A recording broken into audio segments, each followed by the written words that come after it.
Halo semuanya, kenalin nama aku De Alicia Cassandra.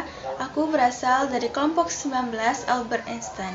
Aku berasal dari jurusan Ilmu Hukum Fakultas Hukum Universitas Andalas tahun 2023. Kali ini aku mau mengajak teman-teman semua untuk membahas tentang pengaruh gadget terhadap kesehatan manusia.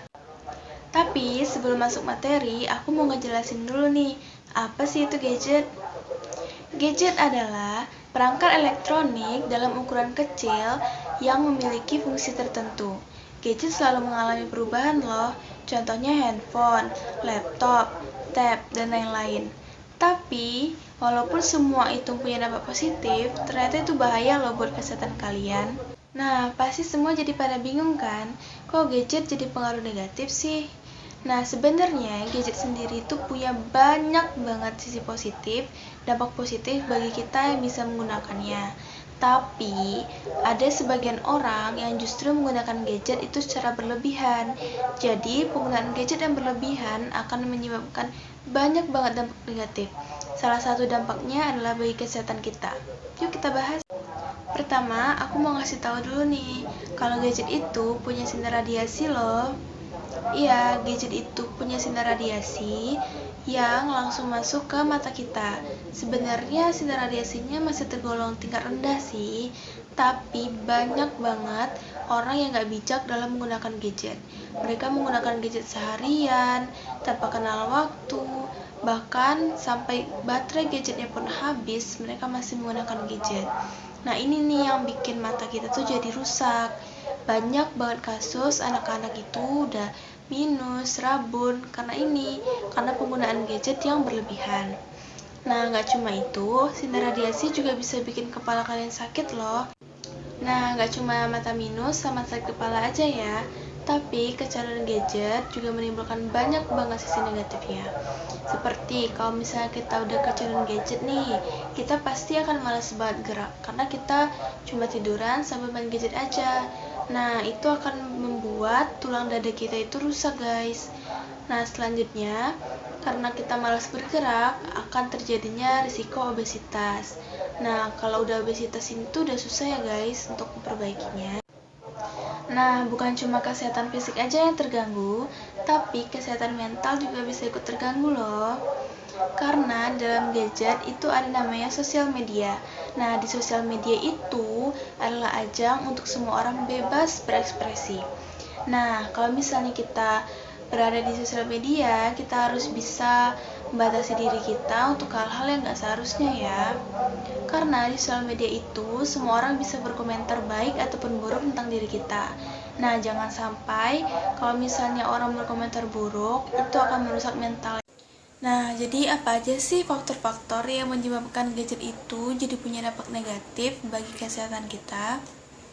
Nah, sebenarnya faktor-faktornya itu ada dari sekeliling kita maupun dari diri kita sendiri.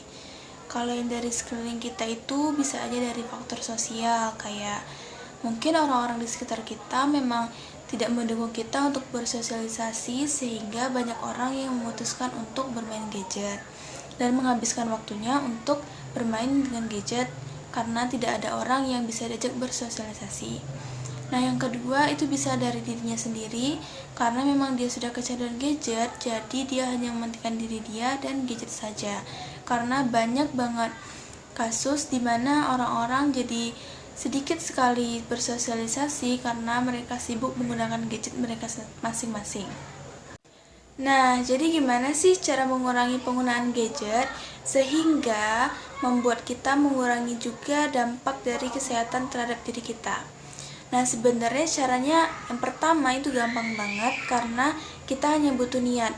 Karena banyak banget orang di luar sana yang sudah terlalu nyaman menggunakan gadget dan dengan lingkungan yang seperti itu, sehingga mereka tidak ingin keluar dari zona tersebut dan tetap menikmati kesenangan yang seperti itu. Nah, yang kedua adalah kemauan yang kuat. Kalau hanya niat tapi tidak ada kemauan untuk melakukannya, sama aja bohong. Jadi, kalau misalnya kita memang ingin berubah, kita harus punya keinginan yang kuat. Nah, keinginan itu bisa dorong dengan orang-orang di sekitar kita juga untuk mensupport. Nah, cara selanjutnya adalah dengan mengatur waktu dalam menggunakan gadget. Dalam menggunakan gadget, sebenarnya kita bisa mematok waktu kita untuk berapa lama kita harusnya menggunakan gadget dalam satu hari. Nah, jika itu sudah bisa kita lakukan, insya Allah untuk hal-hal yang selanjutnya kita akan lebih mudah untuk melakukannya. Cara selanjutnya adalah dengan membangun hubungan sosial yang lebih erat dengan orang-orang di sekitar kita. Jadi, setelah kita mengatur penggunaan gadget dalam sehari, kita bisa menggunakan waktu lainnya untuk bersosialisasi dengan orang-orang di sekitar kita. Nah, dengan itu, kita akan lebih merasa nyaman dan akan terbiasa untuk mengurangi penggunaan gadget di sehari-hari. Nah, gimana? Caranya mudah bukan? Tapi praktekinnya sih yang susah. Nah, kalau misal kalian udah termasuk orang yang pecandu gadget, kalian harus bisa mengubah itu, kalian harus bisa memperbaiki bagaimana pola pikir kalian ya. Nah, rasanya udah cukup aku untuk menjabarkan kepada kalian semua apa aja dampak negatif, faktor-faktor, dan cara menanggulanginya. Aku harap informasi yang aku sampaikan tadi bermanfaat ya untuk kalian semua. Dan sekian dulu dari aku. Sampai jumpa.